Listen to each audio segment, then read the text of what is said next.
अस्सलाम वालेकुम नाजरीन, मैं मोहम्मद असलम हुसैन सियासत की खबरों में आप सबका इस्तकबाल करता हूँ।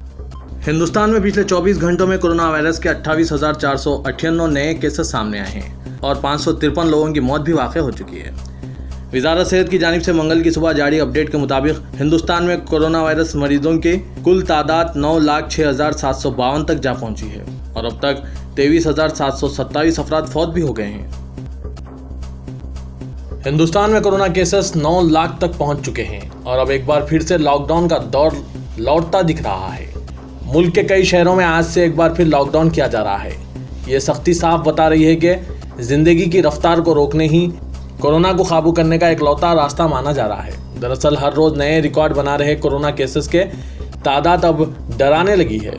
IEMA का कहना है कि अब तक 93 डॉक्टर कोरोना की वजह से जान गंवा चुके हैं। WHO की जानिब से कहा जा रहा है कि हालात अभी और बिगड़ेंगे। ऐसे में सवाल ये है कि क्या अनलॉक से हालात बिगड़ रहे हैं? क्या फिर से सख्ती की ज़रूरत महसूस की जाने लगी है? कई रियासतों ने आज से यानी मंगल से फिर से लॉकडाउन के जो फैसले किए उससे तो यही लग रहा है अनलॉक की छूट की वजह से कोरोना को पैर फंसाने में मदद मिली है। एक ऐसे वक्त जब कर्नाटक के दारुल हुकूमत बेंगलुरु में आज से कोरोना वायरस लॉकडाउन का एक और दौर शुरू हो गया है, इम्कान है कि बाकी रियासत भी इसके नक्शे कदम पर चलेगी। कर्नाटक के ज़्यादातर डिप्टी कमिश्नर्स ने चीफ मिनिस्टर BS येदियुरप्पा को एक वीडियो कॉन्फ्रेंस के दौरान बताया कि वो रियासत में कोविड-19 को फैलने से रोकने के लिए एक हफ्ता तवील लॉकडाउन के हामी हैं। चीफ मिनिस्टर ने इस बारे में इनकी राय तलब की कि क्या वो बेंगलुरु के खतूत पर लॉकडाउन के हामी हैं। एक ऐसे वक्त जब कांग्रेस राजस्थान में एक बहरान से दो चार है, पार्टी की सरकर्दा क़यादत चीफ मिनिस्टर अशोक गहलोत के खिलाफ बगावत बुलंद करने वाले सचिन पायलट को मनाने की कोशिश कर रही है। सीनियर पार्टी कायदीन ने कहा है कि राहुल गांधी और प्रियंका गांधी वड्रा दोनों ने बागी क़यादत से बातचीत की है। पार्टी दराय ने बताया कि कांग्रेस क़यादत ने पायलट को यकीन दिलाया कि इनकी तशवीश जल्द से जल्द दूर की जाएगी। कांग्रेस आला क़यादत की जानिब से ये कोशिशें एक ऐसे वक्त की गई जब सीनियर पार्टी कायदीन ने राजस्थान के बहरान पर तशवीश का इजहार किया और इसे हल करने के लिए पार्टी क़यादत की जानिब से फौरी कार्रवाई पर जोर दिया। राहुल और प्रियंका गांधी के अलावा सीनियर कायदीन बशमुल अहमद पटेल, P चिदम्बरम और KC वेणुगोपाल ने दिन में सचिन पायलट से बातचीत की और इनसे कहा कि वो चीफ मिनिस्टर के खिलाफ ना जाएं। गूगल के चीफ एग्जीक्यूटिव ने ऐलान किया कि गूगल आइंदा 5 से 7 सालों के दौरान हिंदुस्तान में 75,000 करोड़ रुपए की सरमायाकारी करेगा।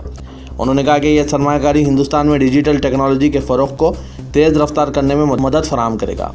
हिंदुस्तानी निज़ाद गूगल के सरबराह जिन्होंने वर्चुअल इजलास के जरिए वज़ीर-ए-आज़म नरेंद्र मोदी से मुलाकात की, बादशाह उन्होंने वीडियो कॉन्फ्रेंसिंग के जरिए गूगल फॉर इंडिया तकरीब में खिताब करते हुए इस सरमायाकारी का ऐलान किया। दिल्ली की एक अदालत ने कहा है कि आम आदमी पार्टी के मुअत्तलशुदा काउंसलर ताहिर हुसैन ने मुबैना तौर पर फसादियों को इंसानी हथियार के तौर पर इस्तेमाल किया, जिन्होंने इनके उकसाने पर लोगों को हलाक किया।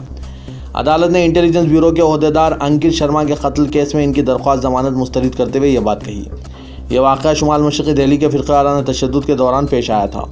एडिशनल सेशन जज विनोद यादव ने बताया कि ताहिर हुसैन जैसा ताकतवर शख्स जमानत मिलने पर केस के गवाहों को धमका सकता है। कांग्रेस क़ायद राहुल गांधी ने मुल्क में कोरोना वायरस के खिलाफ हुकूमत की लड़ाई के बेहतर मौक़िफ़ में होने पर सवाल उठाए।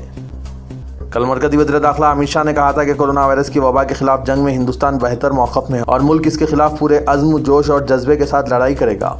राहुल गांधी ने अपने ट्वीट में एक ग्राफ भी पोस्ट किया जिसमें हिंदुस्तान में रोज़ाना कोरोना वायरस के मरीजों की औसत तादाद को दिखाया गया है, जिसमें दूसरे ममालिक जैसे जनूबी कोरिया और न्यूजीलैंड के मुकाबिल मुसलसिल इजाफा हो रहा है। इन ममालिक में कोरोना वायरस के केसेस में मुसलसिल कमी वाक़ हो रही है। राहुल गांधी ने मरकज़ी वज़ारत सेहत के आदाद शुमार के मुताबिक बताया कि हिंदुस्तान में 24 घंटों में 28,000 से ज़्यादा केसेस दर्ज किए जा रहे हैं। सुप्रीम कोर्ट ने दारुल हुकूमत दिल्ली में तबलीगी जमात के प्रोग्राम में हिस्सा लेने वाले गैर जमातियों को ब्लैक लिस्ट में डाले जाने के मरकज़ी हुकूमत के फैसले को चैलेंज देने वाली अर्जी की समाअत 24 जुलाई तक के लिए टाल दी है। जस्टिस AM खनविलकर और जस्टिस संजीव खन्ना की बेंच ने सॉलिसिटर जनरल तुषार मेहता की अपील पर समाअत अगले हफ्ते तक टालने का फैसला किया। अर्जी गुजारों की जानिब से पेश वकील ने हालांकि इस पर कोई एतराज़ नहीं किया। उन्होंने सिर्फ इतना ही कहा कि इस मामले में एक नज़दीकी तारीख दी जा सकती है। All India United democratic front के सरबराह और रुकने पार्लियामेंट मौलाना बदरुद्दीन अजमल की कोरोना रिपोर्ट पॉजिटिव आई है, मगर तबीयत में मुस्तकिल बेहतरी आ रही है। पहले इत्तला दी गई थी कि हज़रत मौलाना बदरुद्दीन अजमल की तबीयत बिगड़ने के बाद 12 जुलाई की सुबह मुंबई के सैफी हॉस्पिटल में दाखिल किया गया है। अगरचे 4 जुलाई को कोरोना टेस्ट की रिपोर्ट नेगेटिव आई थी, मगर 11 जुलाई को दोबारा सैंपल लिया गया था जिसकी रिपोर्ट में कोरोना पॉजिटिव का इंकशाफ हुआ है।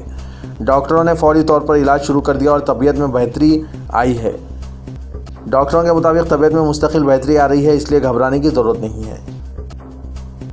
जम्मू कश्मीर में इस साल गुज़िश्ता 72 बरस में पहली बार यौम शोहदा की मुनासिबत से कोई सरकारी तातील रही, ना ही इस मौके पर सरकारी सतह पर किसी तकरीब का एहतमाम किया गया, जिसके बाद श्रीनगर के नक्शबंद साहब इलाके में वाक़ मज़ार शोहदा पर रिवायती गहमा गहमी नहीं देखी गई।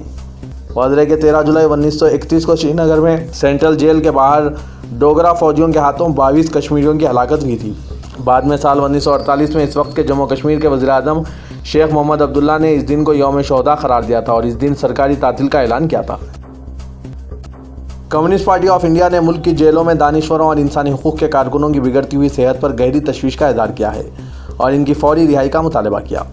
CPIM के पोलिट ब्यूरो ने कहा कि मुल्क की जेलें पहले ही भरी हुई है और वहां बुनियादी सहूलियात मैसर नहीं है। ऐसी सूरत हाल में इन कैदियों की सेहत के बारे में तशवीश बढ़ गई है। बयान में कहा गया है कि अखिल गोगोई नामी एक कैदी कोरोना मुस्बित पाया गया है और इनकलाबी शायर वरावड़ा राव की हालत इंतहाई नाजुक हो गई है।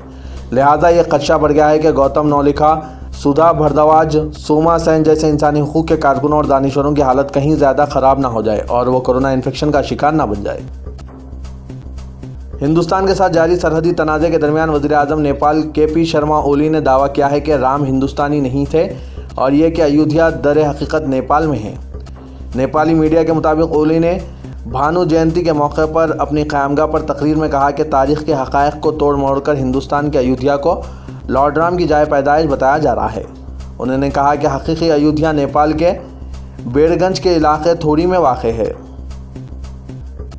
पाकिस्तान उलमा कौंसिल ने पाकिस्तान के दारुल हुकूमत इस्लामाबाद में मंदिर की तामीर की हिमायत करते हुए कहा कि इसे मुतनाज़ा मामला बनाना गलत है। पाकिस्तानी अखबार डॉन ने PUC के सदर मोहम्मद ताहिर महमूद अशरफी के हवाले से अपनी रिपोर्ट में कहा कि हम मंदिर की तामीर के मामले पर तनाज़े की मजम्मत करते हैं। यह इंतहा पसंद मौलवियों की तरफ से किया जा रहा है जो सही नहीं है। सऊदी वज़ारत हज व उम्रे ने इस साल ऑनलाइन हज दरख्वास्तों की कार्रवाई मुकम्मिल कर ली है। मुमलिकत में मुक़ीम 160 ममालिक के शहरियों ने दरख्वास्तें दी है। वेबसाइट के मुताबिक वज़ारत हज व उम्रे ने कहा है कि दी गई दरख्वास्तों में से मुंतखब गैर मुल्कियों को ही हज की इजाज़त होगी। सऊदी वज़ारत हज व उम्रा इन गैर मुल्कियों के नामों की फहरिस्त जारी करेगी जो इस साल हज की सआदत हासिल करेंगे। मीडिया रिपोर्ट के मुताबिक इस साल 70% हाजी सऊदी अरब में मुक़ीम गैर मुल्कियों में से लिए जाएंगे।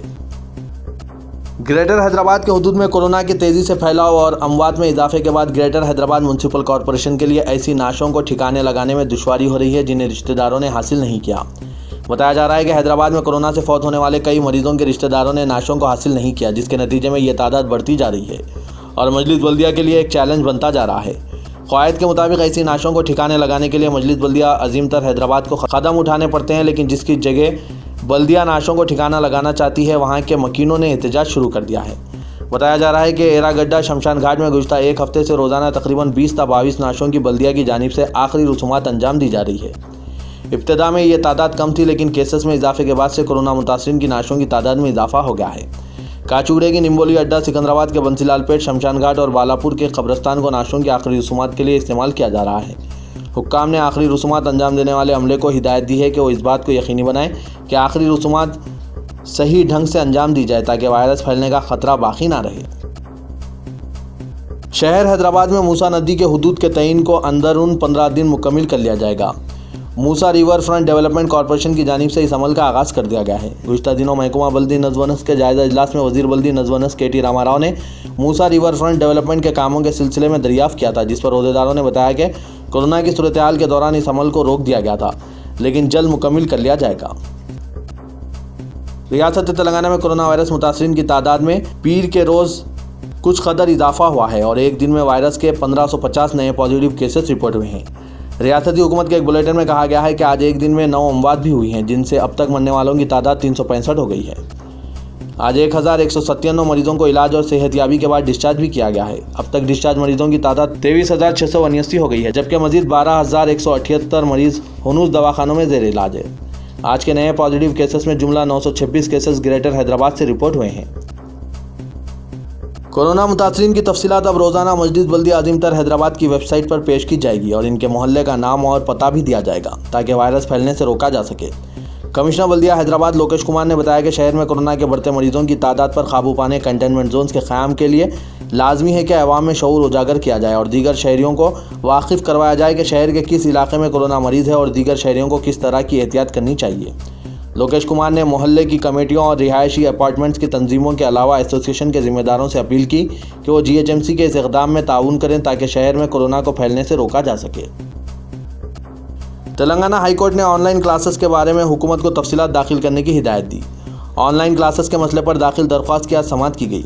एडवोकेट जनरल ने अदालत को बताया कि हुकूमत की जानिब से ऑनलाइन क्लासेस के सिलसिले में स्कूलों को इजाज़त नहीं दी गई है। अदालत ने सवाल किया कि हुकूमत की इजाज़त के बगैर खानगी स्कूल किस तरह ऑनलाइन क्लासेस का एहतमाम कर रहे हैं। अदालत ने सवाल किया कि हुकूमत की इजाज़त के बगैर ऑनलाइन क्लासेस मुनक़िद करने वाले खानगी और कॉरपोरेट स्कूलों के खिलाफ हुकूमत क्या कार्रवाई कर रही है। एडवोकेट जनरल ने बताया कि मरकज़ी हुकूमत के CBSE गाइडलाइंस के मुताबिक बाज़ स्कूल्स ऑनलाइन क्लासेस का एहतमाम कर रहे हैं।